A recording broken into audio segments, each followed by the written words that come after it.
এই যে এই বৰ্তমানলৈকে আমবাগান হাইস্কুলৰ গাৰ্লছ হাইস্কুলৰ পৰা আপোনাৰ 3বাৰ আহিলে তেওঁলোকৰ ষ্টুডেণ্ট যোৱা সপ্তাহ আজি ঘৰে 3বাৰ হৈছে একেটা চিটুৱেশ্যন লৈ সববিলাক ল'ৰা ছোৱালী চিঞৰ বাখৰ কৰি আমাৰ ডাক্তৰে এক্সামিনেশ্যন কৰাৰ পিছত তেওঁলোকক হিষ্ট্ৰী বুলি আউট কৰিছে কিন্তু ষ্টিল কনফাৰ্ম নোহোৱালৈকে আমি তেওঁলোকক পেচেণ্টখিনিক ফাৰ্ষ্ট এড ট্ৰিটমেণ্ট দিয়াৰ পিছত আমি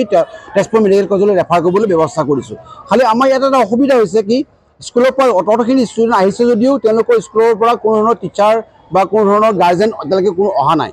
নহাৰ কাৰণে পেচেণ্টখিনি আমি ৰেফাৰ কৰিবলৈ অসুবিধা হৈছে বাৰে বাৰে যেতিয়া ঘটনাটো ঘটি আছে এখন স্কুলতে তো কি হৈছে আমি জানিব বিচাৰিছোঁ সেইকাৰণে আমি আচলতে গাৰ্জেন বিচাৰিছোঁ গাৰ্জেন স্কুলৰ টিচাৰ স্কুলৰ গাৰ্জেন গতিকে তেওঁলোক অহা নাই কাৰণে আমি যথেষ্ট অসুবিধাৰ অনুভৱ কৰিছোঁ ডিষ্ট্ৰিক্ট কমিশ্যনাৰ ছাৰক জনাইছোঁ তেওঁলোকে এটা মেজিষ্ট্ৰেট পঠাইছে খুব সম্ভৱ আমবাগান স্কুলত DIO পঠাব তেওঁলোকে ইনভেষ্টিগেশ্যন কৰিবলৈ আমাক জনাব কিন্তু আমি সদ্যহতে সেইখিনিতকৈ আগতে গাৰ্জেন বিচাৰিছোঁ এজন আইডাৰ টিচাৰ হওক বা স্কুলৰ প্ৰিন্সিপাল হওক বা প্ৰত্যেকটো পেচেণ্ট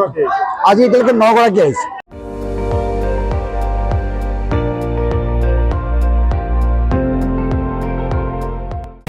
আপুনি চাই আছে ND24 সৰ্বশ্ৰেষ্ঠ নহয় সৰ্বোত্তমৰ দৌৰ